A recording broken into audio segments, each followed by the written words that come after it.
Every patient's journey is a testament to resilience, a story of strength, healing, and hope. We go beyond treatment to redefine what compassionate care truly means. That's Tanner Health. That's care redefined. Learn more at tanner.org.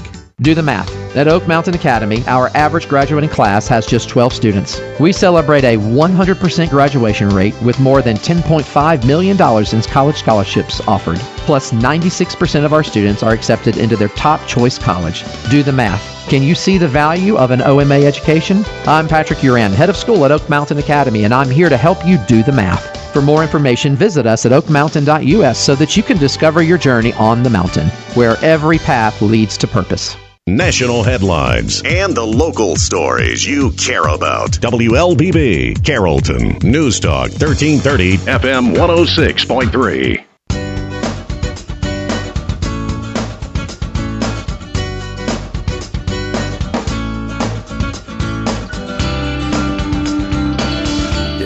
Good Wednesday morning. Welcome to the WLBB Community Voice here on News Talk 1330, FM 106.3, streaming live online at newstalk1330.com. And this morning we're on the News Talk 1330 WLBB Facebook page. You can see my handsome young guests. Another one reason to enjoy this show is I probably won't have to talk too much. I may just kind of throw the ball to these guys and they will take over. So it's worth sticking around. Local historians, we're calling them. They're discussing the territory now known as Carroll County and individuals associated with Carroll County in one form or another who were associated with the Revolutionary War and the Civil War. On this morning's Community Voice program, this is another one of these in our series of looking back on 200 years for Carroll County. Carroll County's birthday coming up in June of this year, right? We determined, I believe. Jim Swinson and Sam Pyle, my guests. Gentlemen, good morning. Good morning. Good morning. First of all, let's make you introduce yourselves. I've already said you're historians, local historians, and you both impress the hell out of me every time I talk to you guys with the information you have. So let's start with Jim. Just a nice little introduction, Jim. Well, I was born up in Bremen. Went to school here in the local area. Went to Mount Zion Temple, Buchanan, West Harrelson. After I graduated from high school, I went to University of West Georgia now, West Georgia College back then.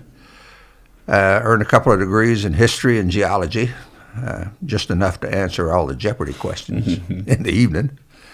Got drafted almost immediately after graduation, and I decided I already knew how to run and shoot, so I joined the Navy. I thought I was joining for 6 years. It ended up being a career. I did almost 30 years in the military. And then came back here and took over the family farm. And been here ever since. And you like to read books and history books. You like to do research in genealogy too, right? Oh, yes, I do. Ancestry. All right, Sam, what's your story, dude? I was born in Atlanta, Georgia in 1945. Moved out here to Carrollton to my grandfather's farm when I was 5 years old at Stripling Chapel. And I went to school at Rock Ridge Elementary, College Street Elementary, Maple Street Elementary. 1 year at Carrollton High School, our family moved back to Atlanta for a couple of years and then bought property in Cherokee County. Graduated from high school at Canton. Immediately enlisted in the Air Force in 1965. Served in Vietnam in 67 and 68. Discharged in 71, but I was back here by 69, and I've been back here in Carroll County ever since. My mother's people are some of the first settlers in this county. I've got more cousins here on my mother's side of the family that I know about. So I spent my career at Southwire 37 years, retired 17 years ago. So I've always been interested in local and military history, particularly war between the states history. So here we are. I'm a member of the McDaniel Curtis Camp Sons of Confederate Veterans. I've been a member of that organization for 50 years. Also member of the American Legion Post 143. Carroll County Genealogical Society, Historical Society. And so I stay kind of busy. Absolutely, yeah. And thank you both for your service. And I was thinking about with all your moving around. I mean, even going from here to Canton, that wasn't just like right now. We think we can do it in 40 minutes. It probably wasn't that easy back then, right? It was faster because there wasn't many people on the road. Okay, I guess that all evens out. Fair enough. Well, guys, let's start with the Revolutionary War. Well, while none of it was fought here in Georgia, no, we're aware of because it was Creek Cooperating. There were a couple of 3 battles actually fought from the Revolutionary War. Yeah. All right. Do you know those? I mean, can you talk about those? Because I guess I was going straight towards the gentlemen. I believe 17 of them who were in there who ended up settling in Carroll County. But yeah, we actually had American. Well, here in Georgia, there was Briar Creek, Kettle Creek, and probably the major battle that was fought for the battles for Savannah. 2 of which the 2 skirmishes, you could say we won. They could probably say they won too, but there was no doubt about Savannah. The troops there was a spy amongst them who had released the information to the British forces, and the British were expecting them, knew exactly where they were coming, and it was a disaster. So Savannah was lost. So 3 major battles, or two big skirmishes and 1 major battle in the state. The state. Well, how about the 17 people gentlemen that participated in the American Revolution, and then they ended up setting up camp here in Carroll County? What can you tell us about them? Well, just the Revolutionary War, when it comes to talking about people who actually fought in it, there were really 2 forces involved. There was the Continental Line. To begin with, on the Continental Line, when you joined one of the colonies' Continental Lines. So you might have been Virginia Continental Line, or you might have been Pennsylvania or New York Continental Line. Initially, those people signed contracts for 1 year of service. It didn't take very long to realize that the war wasn't going well at all in the first year. And most of those people went home, and so all of the colonies said, when you join the Continental Line, you join for the duration. You couldn't afford to lose well-trained soldiers every year. The militia, though, is another story.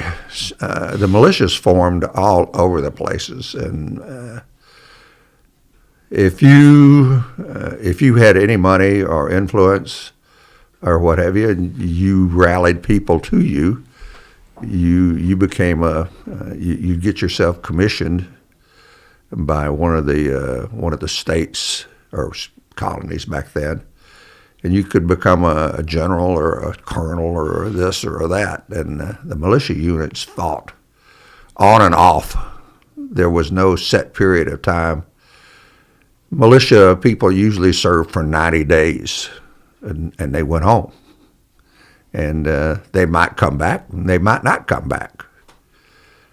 The Revolutionary War forces never, at any one time, had more than about 48,000 soldiers. That's Continental Line and militia active at any one time.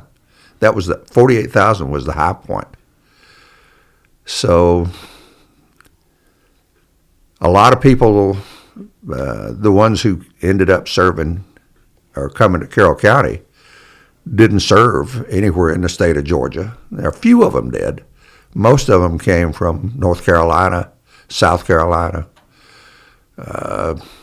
Some of them as far away as Pennsylvania, New York. Yeah, I was going to ask how many people from further up north, even though it's Well, the opportunity of free land is what brought all of those people here, and only 17 of them settled here in Carroll County.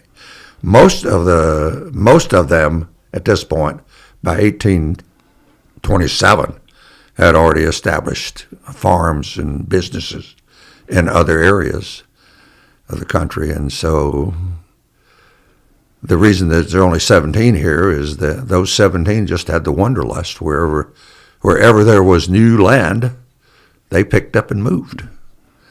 I've seen some family histories where people picked up and moved as many as 6, 7, 8 times after the Revolutionary War. It's just wherever there was free land. The grass is always greener. And so they were off to the races. Now, those 17 names, they're displayed on the Veterans Memorial. They are. in Carroll There's County. 17 names displayed there on the Veterans Wall in the Veterans Park. We have identified the burial places of almost all of them. In fact, we're preparing to do a grave marking for one of the individuals that I think is most interesting here. His name was Thomas A. Hinesley. He actually fought from 1776 to 1781. He was in the militia, and on paper he served 5 tours, which was 5 90-day periods. Yeah. But according to his pension application, he states that he served the entirety of the war. Even when he wasn't involved with another militia unit, he was out doing work for the Continental Forces. He was doing reconnaissance, spying, whatever he could do to support the war. And so he moved here, just Cross Plains Road. He's buried on a little road out there called Toccoa Road. We're going to have a grave marking ceremony for him on June 27th. Okay. Are there multiple members of his family there, or neighbors, or just him? Yeah, there's a lot of his, that cemetery is on forest land property. It's been sold to an investment firm now, and it's almost inaccessible. If you go down Toccoa Road, you almost need a truck. Is that land protected, though? I mean, even though they bought that land, that property, I mean, those grave sites, are those protected? Yeah, graves are always protected. Mm-hmm. Grave sites are always protected, and in fact, that property has now been surveyed out. Excuse me, has been surveyed out of the original tract of land, but it's all grown up and pines, and Sam's group, the SCV, my group, the SAR, and several of the other groups went out there about 10 years ago and cleaned that cemetery up. Yeah. How did you guys come across it? I mean, it was just you found documents that stated it was there, or did somebody just come across it? Well, actually, that was one of Sam Pyle's projects there to identify all the graves in Carroll County. Sam, jump in here. We worked on the Carroll County Cemetery Oversight Committee 2000, 2006 to actually through the Genealogical Society also. And we published the 2-volume set of the Carroll County Cemetery, all the cemeteries in Carroll County. 224 cemeteries we found. And the Hinesley Cemetery was, of course, one of them. We surveyed, marked all the graves we could find, and all the information we get off the tombstones. And a lot of the graves, of course, are just sunk in the ground, covered, just marked with field stones, no information, but they are counted in these books. So, and we have a rule here in the county that came forth from all this we were doing back then, where you cannot encroach on the cemetery. You can't build anything in a cemetery, on a cemetery, within 25 feet of the entire boundary of the cemetery. Of course, that's a lot of people don't know about that rule, or they don't know that the cemetery's there. Even, yeah. Right, yeah. But if you buy a piece of property in the county today, when you get your plat from the courthouse, that cemetery, if you got a cemetery, a family cemetery on your property, it's marked on that map. So if you're a landowner, you know it's there. So we before we take our first break, we'll come back and talk about the Civil War connection here. But before we take that first break, I want to let you know that Jim is the featured speaker at this Memorial Day event that we have coming up. I guess the Saturday before Memorial Day, right? That's correct. And but you're the featured speaker this year. What are you gonna talk about? I'm going to talk about the debt that we owe the 1,300,000 people who have died in all the wars this country has ever fought. Yeah. Most of them were young men, 18 to 25. They gave up everything they would ever be, everything they ever had, ever have, the families, the monetary wealth that they might have accrued in their life. They gave it all up in the defense of this country. And so the theme is going to be, what do we owe those people, and how do we repay that debt? Are you going to try and make us cry? Is that the plan, Jim? I am going to make it strong. All right. I assume that Joel's going to be out there streaming that Memorial Day event. So obviously we encourage people to attend that event, but if you can't, we'll be able to stream it on the News Talk 1330 WLBB Facebook page. And this question I should have asked a little while ago. Of those 17, are we aware of anybody whose family is still here? Of those, quite a few of the families are still here. Several. We did a grave marking for a guy named Smith up in Bowden, and there were people who came from all over the place for that grave market. Yeah, it was, some of it was kind of funny. We were out actually preparing that morning, and there was a couple out wandering around the cemetery when we were out putting flags out. And they came over and said, "What are y'all doing?" And we're getting ready to mark a grave here. The Sons of the American Revolution are doing a grave market. He said, "Well, that's who we're looking for." Turns out they lived up above Canton, and so they got on the telephone and they called some people and said, "You're not going to believe what's happening." You guys made it easy for them. Yeah. All right, guys, time right now is 8:45. We'll take our first break, come back and continue our conversation, focusing on the history of Carroll County. We'll come back, we'll talk about the history of the Civil War and skirmishes and battles in our county, and maybe some of the people that are involved. We'll turn the mic over to Sam Pyle here after we come back. Community Voice brought to you by Tanner Health and Oak Mountain Academy. Imagine a place where every heartbeat is monitored with the utmost care, where emergencies are met with swift attention, and where cutting-edge technology enables precise and timely treatments. At Tanner Health, every patient's journey is a testament to resilience, a story of strength, healing, and hope. We go beyond treatment to redefine what compassionate care truly means. That's Tanner Health. That's care redefined. Learn more at tanner.org. Oak Mountain Academy specializes in a customized designed academic approach tailored to meet the needs of our families. Our lower division prepares students with the necessary foundation to build excellence. Our middle division provides students with over 15 course offerings, providing them with opportunities to explore their talents and gifts. Our upper division provides personalized academic journeys, allowing them to achieve their dreams. I'm Patrick Uran, head of school, inviting you to journey with us. For more information, visit us at oakmountain.us, where every path leads to purpose.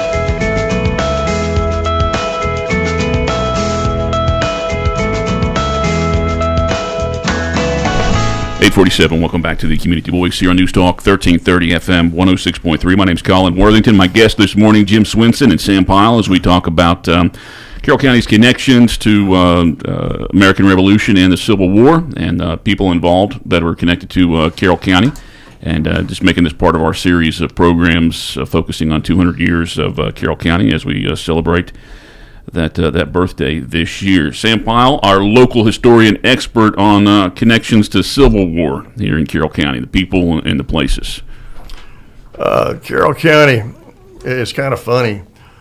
When Georgia seceded from the Union, they had the secession convention at Milledgeville, which was, of course, the state capital at that time. Our three delegates from Carroll County actually voted to stay in the Union. Of course, they were outvoted, and Georgia went with the Confederacy. And but Carroll County back then, Carroll County is the 9th largest county in the state, and even back then it was fairly sparsely populated. All my mother's people that served in the Confederacy were from here, from Carroll County. Two of my great-grandfathers, and of course my grandfather, I'm what's called a real son in the Confederate Sons of Confederate Veterans. He served from Fayette County. But in one of my great-grandfathers, of course, lost his life in Kentucky in 1862, and we still don't know where he's actually buried. But anyway, I'm going to refer to a few notes here. Between 1861 and 64, there were 22 military companies that was formed in Carroll County. to serve the Confederacy in the state of Georgia. In 1861, there were 8 companies, and most of these were infantry. Back then, a typical company would have been maybe 80 to 100 men. In 1862, there were 11 companies. 2 of those were cavalry, and the rest, and 1 artillery. The rest were infantry. 1863 was 1 company formed, Company C, the 26th Georgia Battalion, which actually was the last company that was formed to serve in the Confederate Army. 1864, there were Company I, the 1st Georgia Militia, state militia, was formed here, and also Beale's Battalion, which was a local home guard unit. And nothing really happened here militarily until 1864 during the Atlanta campaign.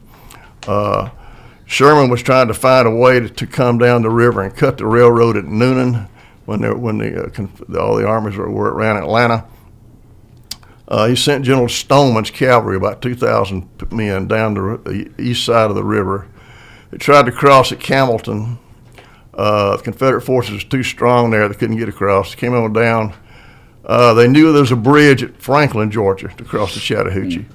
But a Union sympathizer, some of the scouts ran across him, spent the night with him here in Carroll County, told him about Moore's Bridge, which was a 480-foot covered wooden bridge across the river down here at James D. Moore's house, which is just right south of where Whitesburg is. But they came down. Stoneman, his scouts in front of their main columns were dressed in captured Confederate uniforms. The 1st Tennessee Cavalry Confederate pickets were guarding this bridge, and they had mined it in case they had to burn it, and took some of the stringers up. But the scouts came up on them, and they were all bathing in the river, so they surprised them. It was a brief firefight, and they captured them all except for a few that went across. They got across the river, went to Noonan and raised the alarm, and Stoneman, instead of crossing the river then, decided he would spend the night right there. His troops were scattered up from the mouth of Snakes Creek down below Morris Bridge. They dug rifle pits on both sides of the river, Coweta County and the Carroll County side. And anyway, the Confederates got word from up at Campbellton, and General Armstrong's cavalry came down overnight with 2 pieces of artillery, formed a line of battle in the tree line on the Coweta County side, and at daylight opened fire on the Union troops, surprised them. And there was a pretty hot skirmish going on here. This was the only fight that actually took place in Carroll County soil. Cannon were firing back across the river, and there were a lot of small arms fire going on. Well, the Confederates charged the bridge. The Union troops saw that they couldn't hold the bridge. They set fire to it and burned it. And that 480-foot span burned and doing the fighting and fell in the river. Now, this bridge was built by Horace King, who was a mixed-race slave who had been freed in the 1840s, and actually he owned a business associated with this bridge, and his home was right at the foot of the bridge. His family actually took the tolls on the bridge, and they were just right down the house from James D. Moore's home, which is still standing up on the high ground. And anyway, when the Confederates pushed up, the Federals fell back across from the river, and most of the units went back up toward the Federal lines of Sweetwater Creek, and plundered a lot of farms going back up that direction, including some of my ancestors. But anyway, 1 column did not go. They moved into Carrollton, came up to Carrollton, took the whole day to get to Carrollton. And all this is cavalry. They're all on horseback. And they plundered Carrollton. The courthouse at that time was a 2-story brick affair in the middle of the square. Some of the troops got into the courthouse and wrote, "Hurrah for the Union, hurrah for the Union," on some of the ledger books and signed their names in the units. They were Michigan troops. And you can still see that graffiti in the books today in the courthouse if you want to go up there and look at it. But luckily they did not burn that courthouse. No, the records are but still what intact. they did, they spent the night, camped right where our current courthouse is today, and they moved on east back toward the Union lines. The second, I'll refer to some notes here. The second engagement movement was General Croxton's cavalry came out of Alabama, out of let's see, he came. Let me back up a minute here. Yeah, we came. They came out of Alabama and came into Carrollton, moved through the area, and actually they killed one civilian because he fired into the column there. But other than that, nothing happened. The third one was when they came. A unit came out of Alabama and came across the northern part of the county through Tallapoosa, Buck County, and the top part of Villarica, and moved into back to the Union lines. The fourth time was April 26th and 27th, 1865, when Croxton came out of Alabama, came through Bowden, camped at about where the Towers and the Bowden Highway intersects now. Went into Carrollton. Of course, they plundered the Bonner Farm, which was where this college campus is today, and got into the square, and they burnt the northwest quadrant of the square, and stood by with their weapons and wouldn't let the civilians put the fire out. So a quarter of the square was burned, and then they moved on out back toward the Union lines around Atlanta. And just as they had left, the Tallapoosa Rangers, the little militia group, was coming up Old Boynville Road, and they were singing Dixie as they rode into town. So one of the people in town says, "Well, you should rename this road Dixie Street," and they did. It's still Dixie Street today. Very nice. That's basically what happened as far as military in Carroll County. The one big skirmish down at Moore's Bridge. And of course, it's part of a park now, and where the house is really not all accessible to the public, but the county does own that property now. When we think about squares in cities, I mean, was that like copying off of other cities? Did every city try to have a square where they set up? They did. Pretty That was much, a typical layout. Yeah. Okay. Because I mean, not everybody still has them. Not all the cities still have them, right? No, very few of those courthouses. The one down in Cayuga County, down in Noonan, still exists that way. It's still there. Yeah, let me take our final break here. We'll come back in about 2 minutes. Maybe we'll promote the Memorial Day event one more time. But also, if there's anything else you guys wanted to add, I did want to add about. one quick thing. If Carroll County per capita sent more troops to the Confederate War than any other county in the state of Georgia, and yet they at first had voted against. I was going to say that the three representatives, do we know what happened to those guys? I mean, yeah, were they sympathizers? There were actually 3 votes that were done. There were 3 or 4 counties on the first vote that did not want to succeed. The second vote, there were 2 counties that didn't want to succeed, and by the third vote, it was inevitable. County had no choice. And so they went along with it. All right, we will take that final break. Hopefully we got enough time to come back for at least a minute, promote the Memorial Day event one more time. Community Voice is brought to you by Tanner Health and Oak Mountain Academy. Imagine a place where every heartbeat is monitored with the utmost care, where emergencies are met with swift attention, and where cutting-edge technology enables precise and timely treatments. At Tanner Health, every patient's journey is a testament to resilience, a story of strength, healing, and hope. We go beyond treatment to redefine what compassionate care truly means. That's Tanner Health. That's care redefined. Learn more at tanner.org. Oak Mountain Academy is a vibrant community built on innovation, academic excellence, and a 64-year legacy of shaping community leaders. I'm Patrick Uran, head of school at Oak Mountain Academy, inviting you to visit the mountain and experience firsthand the passion, purpose, and personalized education that defines our school. Come see how our mission and vision come to life each day. For more information, visit us at oakmountain.us so that you can discover your journey on the mountain, where every path leads to purpose.